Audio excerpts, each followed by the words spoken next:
Madaling makikilala ang mga Gen 2 penguin dahil sa white stripe sa kanilang mga ulo. Sila ang pinakamabilis na underwater swimmer. Mahilig gumawa ng nest ang mga Gen 2 penguin bilang pahingahan. Gawa sa mga bato ang naturang nest at talagang pinahalagahan ito ng mga penguin. Nabubuhay ang mga Gen 2 penguin sa pagkain ng crustaceans at isda. Madalas na predator ng Gen 2 penguin ang mga sea lions, leopard seals at orca. Dahil dito, napabilang na sila sa listahan ng mga near-threatened species sa mundo. And that's for you to know.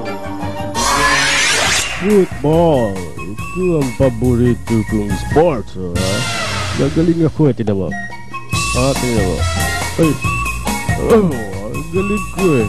Kala niyo ba mabagal ako? Hindi naman ako mabagal eh.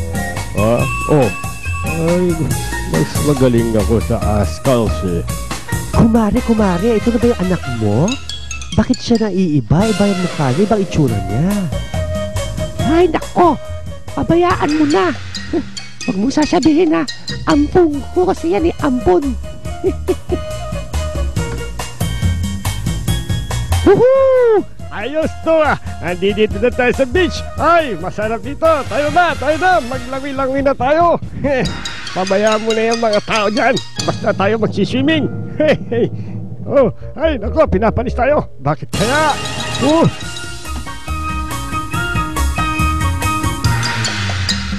Don't touch my birdie.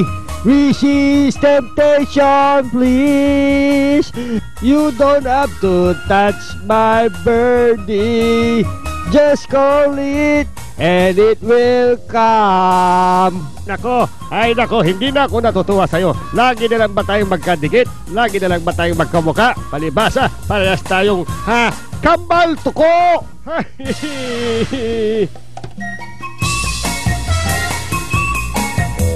Ay, nako, ang hirap talaga umupo sa mga itlog. Kailangan mapisa na sila. Ay, nako, may napipisa, parang kakaiba. Ano kaya tong anak ko? Meow! Meow! Meow! Meow! Hoy, Ibon! Ano yung kinakain mo dyan? Aray ko! Salbahe ka!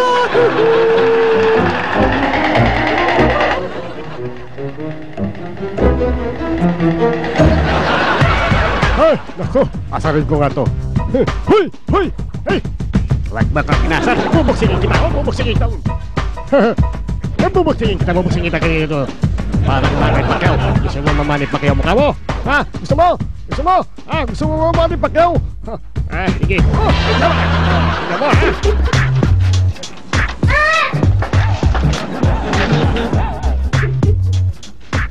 Hoy! Akala mo natatawa ako sa'yo? Akala mo natatawa ako sa'yo? Akala mo ba natatawa ako sa'yo? Akala mo ba?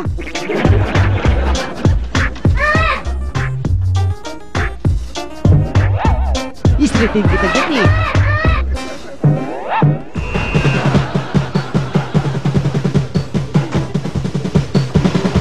Ay! Nandiyan ka pala ha? Ikaw, hinahanap kita.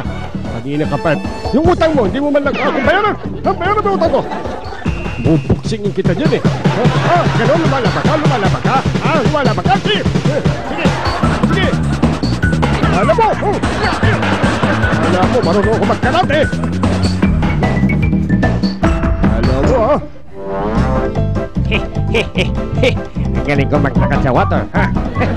Hindi ako lumulubog, may magic ako eh. Ay! Tachi! Kaya mo matutog eh. Hindi mo kaya yun. Naku, nagbibiro lang ako.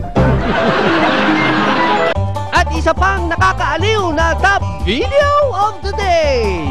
Ay, naku, sobrang init ng panahon, nauuhaw tuloy ako.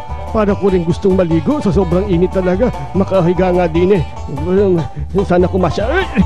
Ay, presko, sariwang-sariwang pakiramdam ko. Ay, Ay, salamat. Ay, aray ko.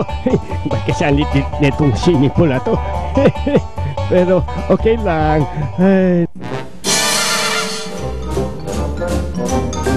Nakakaramdam ba kayo ng multo sa inyong bahay na kung minsan bumubukas ang faucet kahit walang tao?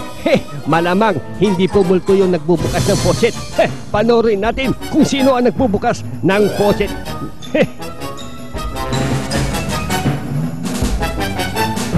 Yan mga kapuso.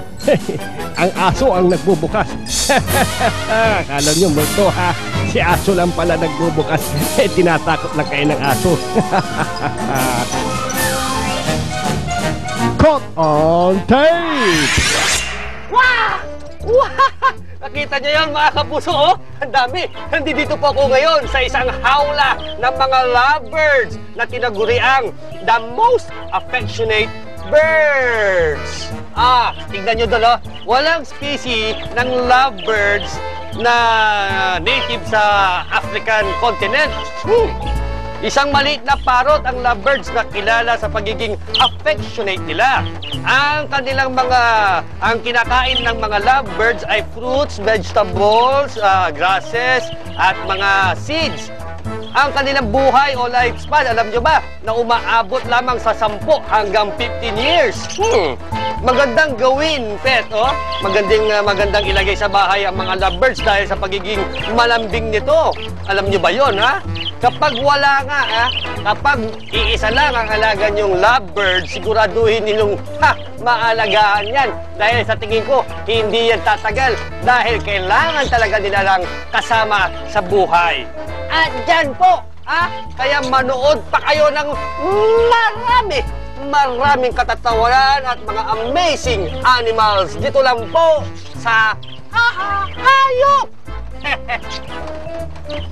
Abangan sa susunod ang mga funniest animals dito lang